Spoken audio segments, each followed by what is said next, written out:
I sat in that notary's office watching my son Derek smile like he'd already won the lottery. He thought he was about to sell my $400,000 house and dump me in some nursing home. I kept my face blank, my hands steady, as I reached for the pen. My wife Sarah had been dead 6 months, and Derek had no clue what she'd left behind in her will. $48 million with very specific conditions attached. Derek thought he'd outsmarted his old man. Poor fool had no idea his mother had set the perfect trap. 6 months earlier, I'd held Sarah's hand as she took her last breath. Cancer had eaten through her body for 18 months, but she'd fought every single day. We'd been married 38 years. She was 64 when she died. I was 67, retired from teaching high school history for 35 years. Sarah had been brilliant. A software engineer, back when women in tech were rare as hen's teeth. She'd started her own company in the 90s, sold it 10 years ago, for a sum that would make your eyes water. But you'd never know it to look at us. We lived in a modest 3-bedroom house in suburban Ohio, drove regular cars, shopped at normal grocery stores. Sarah believed in living simply, investing wisely, and not flashing wealth around. Our son Derek was 36, worked in sales, though he changed companies every couple of years, always talked about his next big opportunity. He had a girlfriend named Amber, who wore designer labels and carried handbags that cost more than my monthly pension. At Sarah's funeral, Derek seemed genuinely broken up. He hugged me tight, tears running down his face. He promised he'd be there for me, help me through everything. I appreciated it. After the service, after everyone left, I sat alone in our house and felt the emptiness press down on me like a physical weight. Derek started visiting 3 times a week instead of his usual once a month. He'd show up with groceries, help with yard work, ask how I was doing. It felt good having him around. Made the house feel less empty. 2 weeks after we buried Sarah, Derek mentioned something casual over coffee. "Dad, you know, this house is pretty big for just you. Lots of memories here. Might be tough." I shrugged it off. "I'm fine, son. Been living here for 20 years. I'm just saying, there are options. Assisted living places aren't what they used to be. Nice apartments, activities, people your age. I'm 67, not 90. I can still take care of myself." He dropped it, but I saw frustration flicker across his face. 3 weeks after the funeral, I had a meeting with Sarah's attorney, Margaret Walsh. She'd been Sarah's friend since college, someone we both trusted completely. Margaret's office was downtown, all dark wood and law books. She sat me down with a thick folder between us. "Lorenzo, what I'm about to tell you is going to shock you." I braced myself. Margaret opened the folder and slid papers across her desk. "Sarah's total estate is valued at $48 million. The room tilted. $48 million? That can't be right. It's right. The company sale was $30 million. She invested it brilliantly over the past decade. Stocks, real estate trusts, tech startups. The woman had a gift." I sat back, stunned. I'd known Sarah had done well with the company sale, but $48 million? We'd lived on my teacher's pension and her modest consulting income. Never touched the principal. Margaret wasn't finished. "Lorenzo, Sarah left very specific instructions in her will." She explained it all. Everything came to me. But there were conditions regarding Derek. Sarah had suspected our son had serious financial problems. Maybe gambling, maybe bad investments. She'd seen warning signs but could never prove anything. So she'd designed what she called a character test. If Derek showed genuine love and care for me without knowing about the money, he'd inherit half the estate when I died. $24 million. But if Derek tried to exploit me, manipulate me, or steal from me, he'd be completely disinherited. Every penny would go to charity. The catch was, I had to keep the inheritance secret for at least 1 year. Margaret would monitor everything. If Derek passed the test, he'd eventually get the biggest payday of his life. If he failed, he'd get nothing. She really thought Derek would try something? I asked. Margaret's face was sad. Sarah hoped she was wrong, but she wanted to protect you either way. I went home that day, feeling like I was carrying a massive secret. $48 million. And my son's future hung in the balance of how he treated me over the next year. 3 months after Sarah died, Derek's visits changed. He brought real estate brochures, spreading them across my kitchen table. "Look at these places, Dad. This one has a pool, activity center, dining hall. You'd love it." "I don't want to move, Derek. Just look at the numbers. You could sell this place for $400,000 easily. That's serious money. You could live somewhere nice and still have cash left over." "I like my house." "Dad, come on. You're here alone. What if you fall?" What if something happens and nobody finds you for days? It was a fair point, but something in his tone bothered me. Too insistent. Too focused on the money from selling the house. A week later, Derek invited me to dinner. Said he wanted me to meet Amber properly. They picked me up in Derek's BMW. That car was new. Had to cost $50,000 minimum. Where was Derek getting that kind of money on a salesman's salary? At the restaurant, Amber sparkled in jewelry that caught every light. She was 32, pretty, and clearly expensive. During dinner, she steered the conversation to my house. Derek showed me pictures. It's beautiful. Must be worth quite a bit in this market. Derek shot her a look. She ignored it. I was just thinking, she continued. 400,000 could really set someone up nicely, especially at your age, Mr. Lorenzo. Financial security is so important. I smiled blandly and changed the subject. But driving home that night, I felt the first real stirrings of doubt about my son's motivations. I called Margaret the next day. I need to know what Derek's financial situation really is. She was quiet for a moment. You sure you want to know? Sarah suspected something. I need to know if she was right. Margaret recommended a private investigator named Joseph Martinez. Within 2 weeks, Joseph had a full report. Derek owed $180,000 in gambling debts. He'd maxed out 6 credit cards taking cash advances. He'd been telling friends he was about to come into serious money, and Amber had been pressuring him to buy her a $40,000 engagement ring. I sat in my kitchen reading Joseph's report and felt something break inside me. My son wasn't visiting out of love. He was circling like a vulture, waiting to pick my bones clean. That night, Derek showed up unannounced. He had papers in his hand and determination on his face. Dad, I found the perfect place. Meadowbrook Senior Living. Beautiful facility, great reviews. I already put down a deposit to hold you a spot. He spread brochures across the table, then pulled out official-looking documents. All you need to do is sign here. This gives me permission to list the house for sale. I've already talked to a real estate agent. She says we can close in 30 days, maybe sooner. My heart sank watching him push the papers toward me. Derek, I haven't agreed to move. Dad, please. This is for your own good. Mom would want you taken care of. Using Sarah's memory to manipulate me. That's when I knew for certain. Sarah had been right about everything. I need time to think about this, I said. Derek's friendly demeanor cracked. Think about what? I've done all the work. Just sign the papers. No. His face hardened. Dad, don't be stubborn.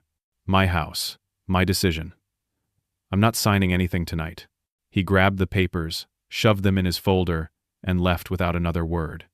The door slammed hard enough to rattle the windows. After that night, Derek called me 5 times a day. Text messages at 7 in the morning, 10 at night. Voicemails saying I was being unreasonable, selfish, making bad decisions. I stopped answering after the first few calls each day. Then Amber started showing up at my door. She'd ring the bell, all smiles and concern. Hi, Mr. Lorenzo.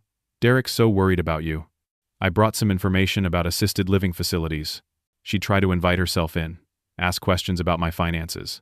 Did I have savings accounts? Any investments Derek didn't know about? I gave vague answers and kept the door mostly closed. One afternoon, Derek arrived with someone new. Introduced him as Tom Bradley, a financial advisor and family friend. Tom had a slick presentation.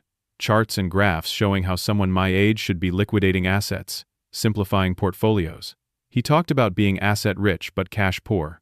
Mr. Lorenzo, your house is your biggest asset, but it's not liquid. You can't spend equity. What you need is accessible cash for your retirement years. He pushed hard on reverse mortgages, home equity loans. I recognized it for what it was. They wanted to extract money from my house, one way or another. I'm not interested, I told them. Tom glanced at Derek. Derek's jaw was tight. After Tom left, Derek tried one more time. Dad, we're trying to help you. I don't need your kind of help. He left angry again. A week later, Derek changed tactics. Showed up crying. Actually crying, tears and everything. Dad, I miss Mom so much. Being in this house, seeing her things everywhere. It hurts. Don't you want to start fresh somewhere? Make new memories, instead of living in the past? It almost worked. For a second, I wanted to comfort him.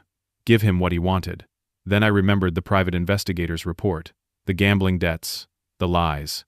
I'm staying in my house, Derek. His tears dried up fast. Real fast. I called Joseph Martinez again. Keep digging. I need to know everything.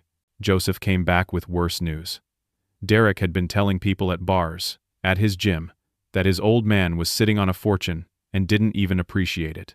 He'd bragged about how easy it would be to convince me to sell. Some of his buddies had made bets on how long it would take. My son was treating my life like a con job, and he was taking bets on it. Margaret called me into her office. "Lorenzo, I'm worried. Derek's getting desperate. Desperate people do dangerous things. What should I do?" "Document everything. Save the voicemails, texts, emails, and be careful. Don't sign anything he brings you." 2 days later, Derek showed up with Amber and Tom Bradley again. This time they were more aggressive. "Dad, you're not thinking clearly. Since Mom died, you've been confused. Forgetful. I'm neither of those things." Tom jumped in. "Mr. Lorenzo, it's natural to have cognitive decline at your age. That's why it makes sense to let Derek help manage things. Before decisions become too difficult," Derek added, "we think you should give me power of attorney, just temporarily, just while you're grieving and not at your best." I stood up. "Get out of my house." "Dad, please." I said, "Get out." They left, but Derek's face promised this wasn't over. It wasn't. 5 days later, a certified letter arrived. Derek had filed paperwork to have me evaluated for mental competency. He'd scheduled a psychiatric evaluation. He'd even gotten statements from Amber and Tom Bradley, claiming I showed signs of dementia, confusion, inability to make sound decisions. I read the letter 3 times, each time feeling colder. My own son was trying to have me declared mentally incompetent. If he succeeded, he could get control of everything. Sell the house, access any accounts he could find. I called Margaret in a panic. "He's trying to have me declared incompetent." "I know. I already got the paperwork. Don't worry. We're going to fight this." Margaret moved fast. She hired Dr. Elizabeth Porter, a geriatric psychiatrist with a stellar reputation. Dr. Porter spent 2 full days evaluating me. Memory tests, cognitive assessments, long interviews about my life, my history, my daily routines. I passed everything. Dr. Porter's report was unequivocal. Lorenzo is of completely sound mind, excellent memory, sharp cognitive function, 0 signs of dementia or impaired judgment. But Derek pushed for a court hearing anyway. He'd hired his own lawyer, Bradley Chambers, who specialized in elder law cases. I sat in that courtroom with Margaret beside me, watching my son try to destroy me legally. Derek's lawyer presented their evidence. Amber testified first, claimed she'd seen me forget her name twice, said I seemed confused about what day it was. All lies. Tom Bradley went next. Testified that I couldn't understand basic financial concepts he'd explained, that I seemed unable to process information. More lies. Then Dr. Porter took the stand for our side. She presented her evaluation results. Showed the judge test scores that proved my cognitive function was excellent, actually above average for my age. "Mr. Lorenzo is sharper than most people half his age," she testified. The judge asked me direct questions. What day was it? What year? Who was president? Simple stuff. I answered everything perfectly. Then he asked harder questions about my finances, my property, my history. I answered those too, clearly and confidently. The judge wasn't impressed with Derek's case. "Mr. Chambers, your evidence is entirely based on testimony from people who have a vested interest in this outcome. Meanwhile, Dr. Porter's independent evaluation shows your client's father is completely competent." He dismissed Derek's petition, told Derek not to waste the court's time again. Outside the courthouse, Derek exploded. "You selfish old man. Mom would be ashamed of you." I stayed calm. "Your mother would be ashamed of what you're doing, Derek. That house should be mine. I'm your only child. Everything you have should come to me." Amber grabbed his arm, her voice shrill. "You promised me we'd have money by now. You said he'd be easy to convince." Derek shook her off, turned back to me. "Fine. Don't expect me to be there when you actually need help. When you're dying alone in that house, don't call me." He stormed off to his BMW. Amber followed, both of them radiating fury. Margaret touched my shoulder. "You okay?" "I just watched my son try to have me declared mentally incompetent so he could steal my house." "No, I'm not okay." But I was relieved. The test Sarah had designed was working exactly as she'd predicted. Derek was showing his true colors, bright and ugly. The next 3 weeks were silent. No calls from Derek. No visits. No text messages. Part of me was sad. This was my son. But another part felt relieved not to deal with the constant pressure and manipulation.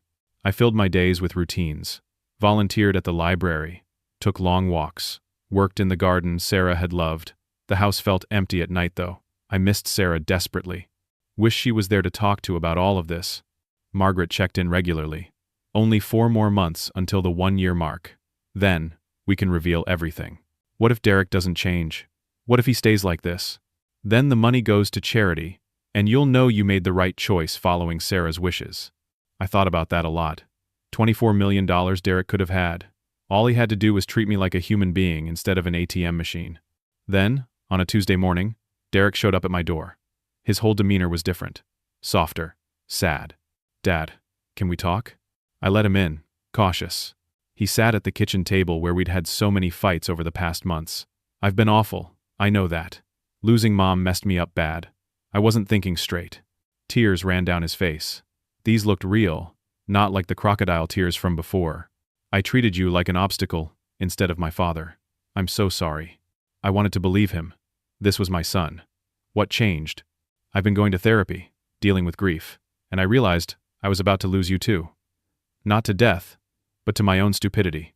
He looked genuinely remorseful. "Can we start over? I want to be your son again, not fight about houses or money or any of that." My heart wanted to say yes immediately, but Sarah's voice in my head told me to be careful. "What about Amber?" "We broke up. She was part of the problem, always wanting more. More stuff, more money.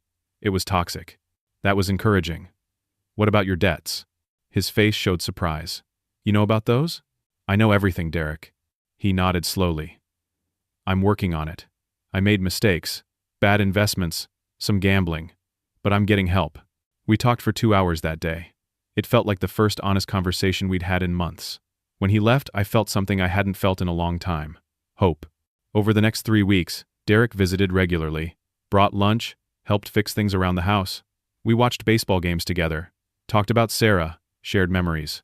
He never mentioned the house, never pressured me about moving, just seemed to want to spend time together. I started to relax. Maybe Sarah's test was working in a different way. Maybe the court battle had shocked Derek into changing. Maybe he was becoming the son I'd always hoped he'd be. Then one afternoon, Derek asked to use my computer. My laptop died, and I need to check an important email for work. "Sure, go ahead." I went to the kitchen to make coffee. When I came back, Derek was acting strange, nervous, fidgety. "Got what you needed?" "Yeah, thanks, Dad." He left quickly after that. Something felt off. After he drove away, I checked my computer, looked at the browser history. My stomach dropped. Derek had accessed my bank accounts. He'd guessed my password. Sarah's birthday. Not very creative on my part. He'd seen my checking account. $43,000. My pension savings. But worse, he'd searched my email. Used the search function to look for words like will, inheritance, attorney, Margaret Walsh. He'd found old emails between me and Margaret. Nothing that specified the $48 million, but enough to know something was there. Enough to know I was hiding something big. I called Margaret immediately. "He knows. He doesn't know what, but he knows I'm hiding something." "How much time left until the 1-year mark?" 2 months. "Can you hold out 2 more months?" "I don't know. He's going to push hard now." Margaret was quiet. "Then we stick to Sarah's plan. Let him push. Let him show who he really is." The next day, Derek started asking questions. Casual at first. "Dad, Mom had some investments, right? What happened to those?" "Your mother handled all that." "I don't know the details." "Come on, Dad. There had to be accounts. Retirement funds. Something. If there was, it's handled. Don't worry about it." His frustration showed through the fake casual tone. "I'm not worried. I'm just curious. You're my father. I should know these things." "Why?" He didn't have a good answer for that. 3 days after Derek discovered I was hiding something, he showed up with papers again. Different papers this time. "Dad, I've been thinking. We should get your affairs in order properly. Legal and clear." He spread documents across the table. "Let's go to a notary together. Set up power of attorney, just in case something happens to you. And we should make sure I'm listed on your accounts. For emergencies." I recognized this play. He'd failed to get power of attorney through the competency hearing. Now he was trying to get it voluntarily. "What kind of emergencies?" "You know, if you're in the hospital or something. Someone needs to be able to access your money to pay bills." "I can handle my own bills, Derek." "Dad, please. I'm trying to be responsible here. Let's just go to a notary. Get everything official. It's the smart thing to do." Against my better judgment, I said, "Okay, we'll go." Derek looked shocked that I'd agreed. "Really?" "Really." Set it up. He scheduled an appointment for the following Tuesday. Seemed thrilled, relieved. After he left, I called Margaret. He's trying to get power of attorney through a notary visit. Wants me to add him to my accounts. Do not sign anything that gives him control. I won't. But I want to see how far he'll go. Margaret thought for a moment. Let me send someone to observe. Patricia Stevens, one of our associates. She can be there as another client. Keep an eye on things. Then Margaret said something else. Lorenzo, I need to tell you something. Sarah left additional instructions for exactly this scenario. She pulled out a sealed envelope. Inside was a DVD recording. Sarah had made it a month before she died. I watched it in Margaret's office. Sarah sat in front of the camera, thin from illness, but still fierce. My love, if you're watching this, then Derek has tried to defraud you. I'm so sorry. I hoped I was wrong about him. But if he's gone this far, then you need to know the full plan. She explained things I hadn't known. The house Derek wanted to sell? Sarah had secretly purchased it through a trust 2 years ago. Derek didn't know. But the house wasn't actually in my name. It was owned by the Sarah T. Lorenzo Memorial Trust. I had lifetime rights to live there, but Derek couldn't touch it. More than that, the notary meeting Derek was planning? That was the trigger for the final trap. The notary, Helen Pritchard, was Margaret's colleague. Everything Derek said and did would be recorded. And when Derek thought he'd won, when he thought he'd gotten control of my assets, that's when the truth about the $48 million would be revealed. Sarah's face on the video was sad, but determined. I gave him every chance to be a good son. If he's forced your hand this far, then he's chosen greed over love, and he needs to face the consequences. After watching the video, I sat in silence. Sarah had planned for everything. Every possible move Derek might make. She'd built the perfect trap. The notary meeting is in 5 days, Margaret said. Are you ready? What happens? Derek will try to get you to sign power of attorney and access to accounts.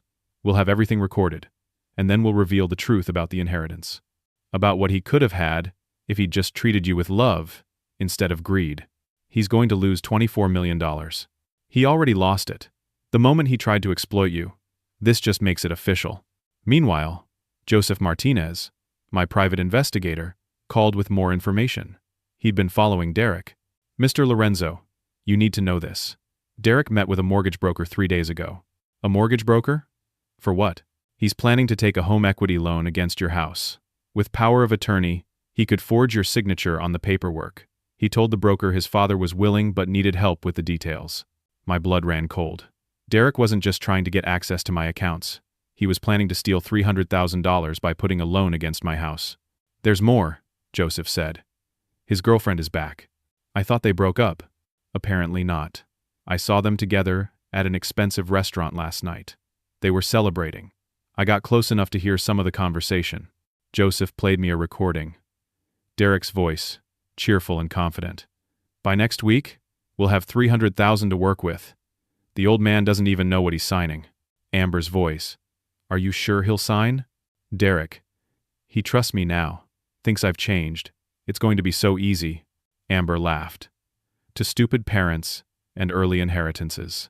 They clinked glasses. I listened to the recording 3 times. Each time, it hurt a little less and made me a little angrier. This was my son, calling me stupid, planning to rob me, celebrating it over expensive wine. The night before the notary meeting, I barely slept. Tomorrow, everything would come out. Derek would learn about the $48 million, and he'd learn he'd just lost his chance at $24 million of it. Margaret called. Ready for tomorrow? As ready as I'll be. Sarah left one more thing. Another letter. For after everything's done, I think you should read it before the meeting. She emailed me a scan. I read Sarah's words through tears. She'd known about Derek's gambling for years. She'd seen how he looked at money, how he'd asked for loans he never repaid. She'd hoped he'd change, but prepared for the worst. The $48 million was from years of careful investing. She'd kept it secret to protect our simple life together. The will with its conditions was her final attempt to teach Derek a lesson. If he chose love over greed, he'd be rewarded beyond his wildest dreams. If he chose greed, he'd lose everything. I'm sorry I'm not there with you, Sarah wrote. But I couldn't let our son destroy you. You deserve to live your remaining years in peace. And Derek deserves to learn that actions have consequences. I folded the letter and put it in my pocket. Tomorrow, Derek would face those consequences.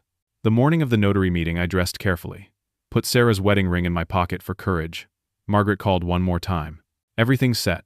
Helen knows what to do. Patricia will be there watching. We'll have video and audio recording of everything.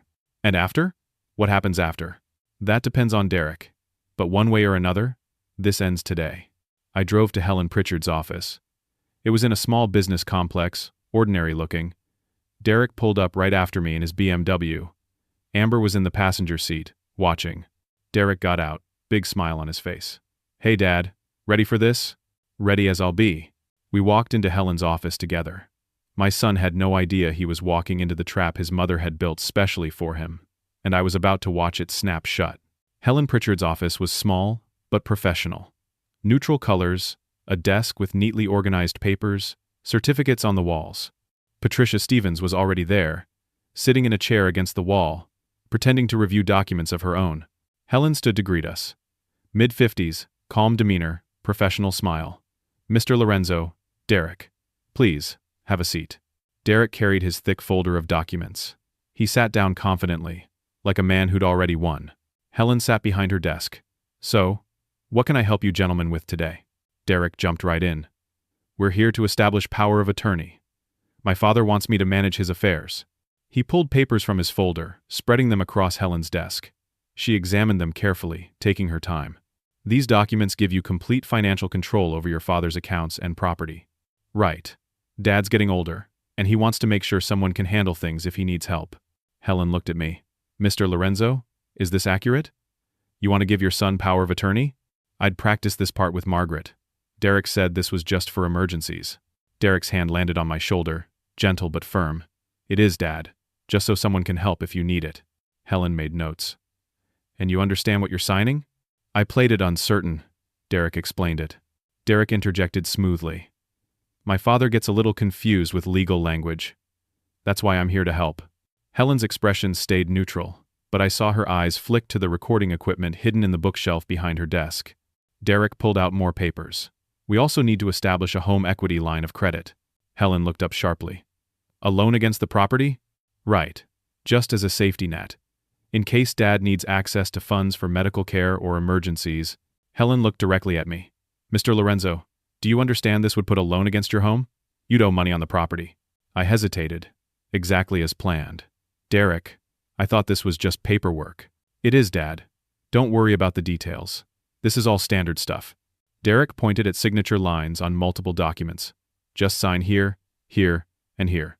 I'll handle everything else." Helen folded her hands. "I need to ask some questions first. Mr. Lorenzo, do you clearly understand that these documents give Derek full control over your finances?" Derek said it's temporary. "And do you want to take a loan against your home?" I thought we were just organizing paperwork. Derek's smile tightened. "Helen, my father has some memory issues. That's why we're setting this up now, before things get worse." Helen made more notes. "I see. And these memory issues, have they been diagnosed by a doctor?" Derek shifted in his seat. "Not officially, but it's obvious to anyone who spends time with him." Patricia suddenly spoke from her seat against the wall. "Excuse me, Helen? Quick question about witness requirements?" Helen excused herself, walking over to consult with Patricia. They spoke in low tones for about 30 seconds. Derek leaned close to me, his voice dropping to an urgent whisper. "Dad, please, I really need this. Just sign the papers." "Need this for what?" Derek caught himself. "I mean, we need this. For your protection." Helen returned to her desk, but now she had a different folder. "Actually, before we proceed, I need to verify property ownership. Mr. Lorenzo, you're listed as the owner of 847 Maple Street? That's my house. And the address is correct? 847 Maple Street?" "Yes." Helen opened the new folder, pulled out a document. "Interesting. According to county records, 847 Maple Street is owned by the Sarah T. Lorenzo Memorial Trust." Derek's face went pale. "What?" "The trust was established 2 years ago. Mr. Lorenzo has lifetime residency rights, but the property itself is held in trust." Derek stood up fast, his chair scraping. "That's not possible. Mom never said anything about a trust." Helen showed him the document. Official county seal, legal language, clear as day. The house Derek had been planning to exploit wasn't even in my name. "But I checked," Derek said, more to himself than anyone. I looked at the deed. "The trust took ownership 2 years ago," Helen said calmly. "It's all properly recorded." Derek grabbed for his phone. I need to call someone. Derek, there's more, Helen said. More? What more could there possibly be? Helen pulled out another document. Mr. Lorenzo already has a power of attorney in place. It was established 6 months ago. Derek's head whipped toward me. What? The designated power of attorney is Margaret Walsh, Mr. Lorenzo's attorney. Derek's face went from pale to red. Dad, what the hell did you do? At that exact moment, Margaret walked through the door. Derek spun around. You did this. Margaret's face was calm, professional. Hello, Derek. Please, sit down. This is a setup. Dad, you set me up. I finally spoke, my voice steady. Sit down, Derek. Something in my tone made him sink back into his chair. His hands were shaking. Margaret placed her own folder on Helen's desk. Derek, we need to have a conversation. About what? About your gambling debts. About your plan to defraud your father. About the lies you've told and the manipulation you've attempted over the past 6 months. Derek tried to bluster. I don't know what you're talking about. Margaret opened her folder. We have private investigator reports, recordings of your conversations, documentation of your attempts to have your father declared incompetent, evidence of your plan to take an illegal home equity loan. She spread papers across the desk, bank statements, Joseph Martinez's reports, transcripts of Derek talking to Amber about stealing from me. Derek's defense crumbled as he looked at the evidence. Dad, I can explain. Explain what? Explain how you called me stupid? How you celebrated stealing from me? How you've been lying for months? Tears filled Derek's eyes. Real or fake, I couldn't tell anymore. I'm in trouble. I owe money to dangerous people. I thought you and Mom had that house. You didn't need all that money. So you decided to take it, without asking? I was desperate. Margaret let him sit with that for a moment. Then she dropped the bomb. Derek, there's something you don't know. Something about your mother's estate. Derek looked up, confused. Your mother was a very wealthy woman. When she died, she left an estate valued at $48 million. The color drained from Derek's face completely. What? $48 million. From her company sale and years of smart investing. Derek looked at me, his mouth opening and closing. Dad, you're worth $48 million? The money was left to your father, Margaret said. But Sarah included provisions for you in her will. Derek leaned forward, and I saw the greed flash in his eyes again. Even now, even caught, he was thinking about money. Margaret continued, her voice hard. If you had treated your father with genuine love and respect, if you hadn't tried to exploit or manipulate him, you would have inherited half the estate upon Lorenzo's natural death. Derek did the math in his head. $24 million? $24 million, Derek. That's what you could have had. Hope flickered across his face. Could have had? You mean I still can, right? Margaret shook her head slowly. No. Your mother included a very specific clause in her will. If you attempted to defraud Lorenzo, steal from him, or exploit him in any way, you would be completely and permanently disinherited. The hope died. Derek stood up, knocking his chair over. No, that can't be right. Today's meeting, Margaret said. Your attempt to gain power of attorney through deception, your plan to take a fraudulent home equity loan, it all triggers the disinheritance clause. Derek turned on me, his face twisted. You set me up. You knew about the money, and you just watched me. I stood to face him. No, Derek. I gave you every opportunity to be a good son. You chose greed instead. But $24 million. His voice cracked. I would have had $24 million. You would have, Margaret said quietly. All you had to do was wait. All you had to do was love your father without expecting anything in return. Derek stared at her, at me, at the documents on the desk. How long? How long did I have to wait? Until my death, I said. However long that took. Could have been 20 years. But I needed money now. You needed $300,000. You just lost $24 million. The math hit him like a physical blow. He sat back down hard, his head in his hands. This can't be happening, this can't be real. But it was real. And watching my son realize what he'd thrown away, I felt no satisfaction. Only sadness, that Sarah had been right about everything. Derek sat with his head in his hands for a long time. When he finally looked up, his face was streaked with tears. 24 million? I really would have gotten 24 million? Margaret's voice was gentler now. Yes, Derek. Your mother loved you. She wanted to provide for you. But she also wanted to protect Lorenzo. Derek's hands shook as he processed everything. How much time did I have? If I'd just been a good son, when would I have found out? The will required 1 year of observation, Margaret said. We're at month 9 now. 3 more months, and if you'd passed the test, you'd have been told everything. Derek laughed, a broken sound. 3 months. I couldn't wait 3 more months. He looked at me. Dad, please. There has to be a way to fix this. I shook my head. You tried to steal from me, Derek. You celebrated it with your girlfriend. Called me stupid. Tried to have me declared incompetent. I was desperate. People were threatening me. Margaret pulled out more papers. Derek, beyond the inheritance, there are legal consequences to consider. Attempted fraud, forgery of intent, elder exploitation. We have everything documented. Terror replaced the grief on Derek's face. You're going to press charges? That depends on you. She laid out 2 options. Option 1, criminal charges, possible jail time, public trial. Option 2, Derek signs an agreement to stay away from me permanently and forfeits any future claims to the estate. The agreement required Derek to have no contact with me for at least 5 years, seek treatment for his gambling addiction, and never discuss the inheritance publicly. Derek read through the agreement, hands trembling. If I sign this, I get nothing? Ever? You get to stay out of prison, Margaret said. That's more than you deserve. Derek looked at me one more time. Dad, please. I kept my face blank. Sign it or don't. Your choice. He signed. The pen scratched across paper, each signature sealing his fate. As he stood to leave, he said, Mom would be ashamed of you. I replied quietly. No, Derek. She'd be ashamed of you. That's why she wrote her will this way. Derek walked out of the office, shoulders slumped, a broken man. Through the window, we watched him return to his car. Amber was still waiting. We saw her face light up with expectation, then twist with fury as Derek told her what happened. She screamed at him, threw her designer purse in his face, got out of the car, and walked away. Just left him sitting there alone in his BMW.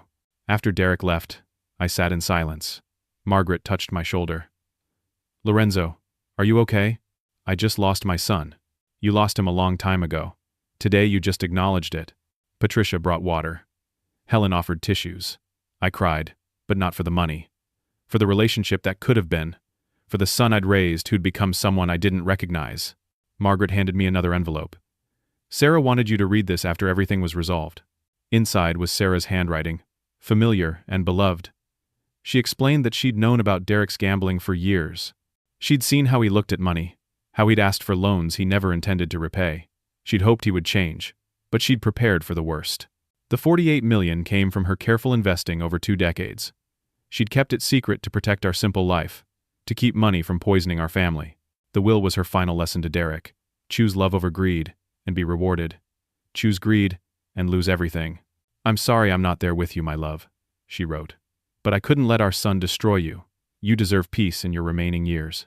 Use the money to be happy, to help others, to make a difference. And know that I loved you both, but I loved you enough to protect you. I looked up at Margaret. What happens to the money now? It's yours. All of it. Do whatever you want with it. I thought for a long moment. I want to set up a foundation, the Sarah T. Lorenzo Foundation, for addiction treatment, family counseling, scholarships for kids who need them. Margaret smiled. Sarah would love that. Over the next few weeks, I threw myself into planning the foundation. Met with financial advisors, charity experts, lawyers. The Sarah T. Lorenzo Foundation began taking shape. We'd fund addiction treatment centers, provide family therapy for struggling families, create educational scholarships for deserving students. Joseph Martinez kept me updated on Derek's situation. He'd moved to a small apartment, sold his BMW, was driving an old Honda. Amber was completely gone. He'd enrolled in Gamblers Anonymous, attending meetings 3 times a week. Whether he was genuinely trying to change or just going through motions out of desperation, I didn't know.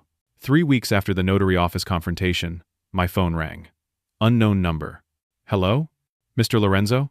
This is Bradley Chambers, Derek's lawyer. My stomach tightened. What do you want? I'm calling on Derek's behalf. He asked me to tell you something. I'm listening. Derek checked himself into a residential treatment facility. 30-day program for gambling addiction. He wanted you to know. I was quiet. Bradley continued. He also wanted me to tell you he doesn't blame you. He knows he caused this himself. Why are you really calling? Because there's something else. Derek received a letter yesterday. From your late wife's attorney. It was postmarked before Mrs. Lorenzo's death. My heart raced. What kind of letter? A letter from Sarah. She left instructions for it to be delivered to Derek, only if he was disinherited. I hadn't known about this. Sarah had planned even this far ahead. What did the letter say? She explained why she set up the test. Told Derek she loved him but couldn't enable his self-destruction. She said there was still time for him to become the man she knew he could be. She told him that losing the money was painful, but losing himself would be worse. My eyes filled with tears. What did Derek do? He cried for about 3 hours. Then he called the treatment center and checked himself in. He's serious about this, Mr. Lorenzo. He's really trying to change. Thank you for calling. After hanging up, I sat with this information. Sarah had planned for everything. Even in taking away the inheritance, she'd left Derek a path to redemption. Not through money, but through becoming better. I didn't know if Derek would succeed. Didn't know if he'd stay clean, stay in recovery, genuinely change. But for the first time in months, I felt something small and fragile. Hope. Not hope for reconciliation. Not hope for money. Just hope that maybe my son would find his way to being someone his mother could be proud of. Even if it took losing $24 million to get him there. 6 months passed. Spring turned to summer, then summer to fall. The Sarah T. Lorenzo Foundation officially launched on what would have been Sarah's 65th birthday. We awarded scholarships to 20 students, kids who had the grades but not the money for college. We opened an addiction treatment center in Sarah's name, 30 beds, fully staffed, offering help to people who couldn't afford it. We funded family counseling services in 3 cities, helping families torn apart by addiction, betrayal, and pain. I attended the opening ceremony for the treatment center, stood at a podium, and gave a speech about love, loss, and second chances. About how sometimes the people we love make terrible choices, but that doesn't mean they're beyond redemption. A woman in the audience, maybe 40 years old, came up to me afterward. My son is in treatment here. Your foundation paid for it. He's been clean for 60 days. You saved his life. I hugged her, and we both cried.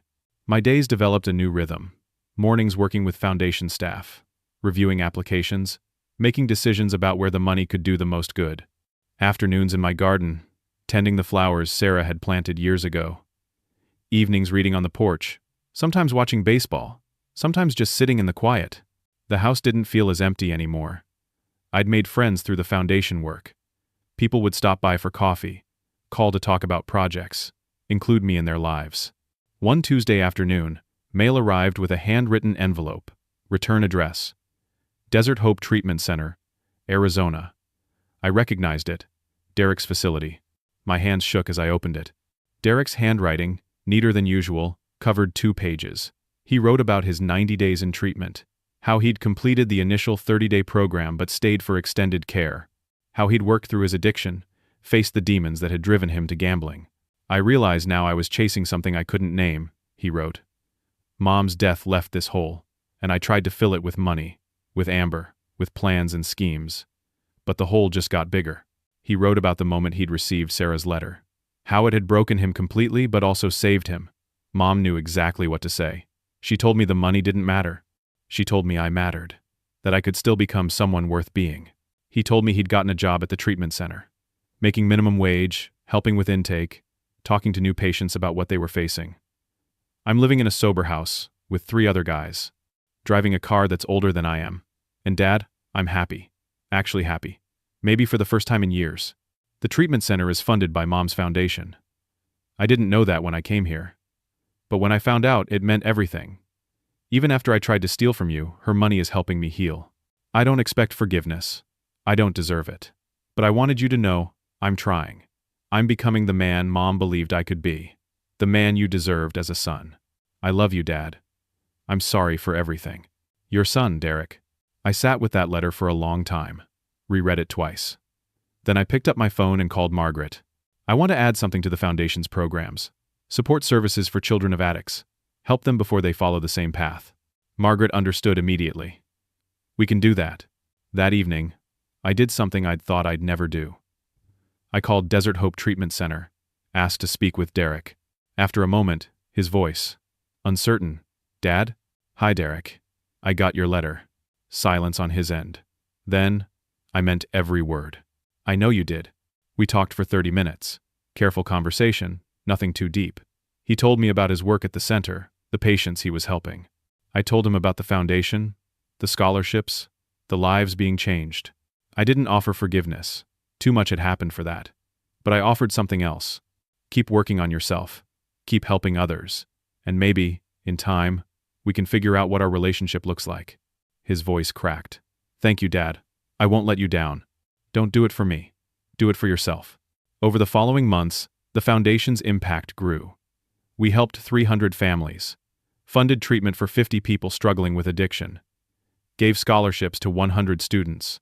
Each thank you letter, each success story, reminded me why Sarah had structured her will the way she had.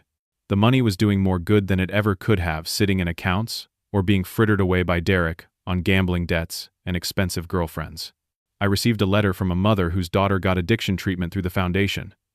You saved my baby, she wrote. She's 6 months sober now and back in school. We have our family back.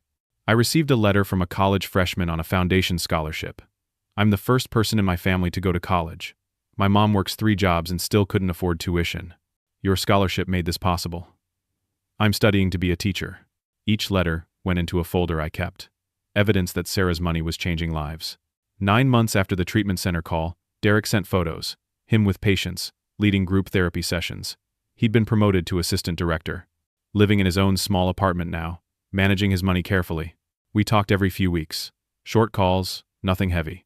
He told me about his work, his recovery, his life. I told him about the foundation, the garden, my days. The relationship was different, careful, scarred, but it was growing, slowly, into something real.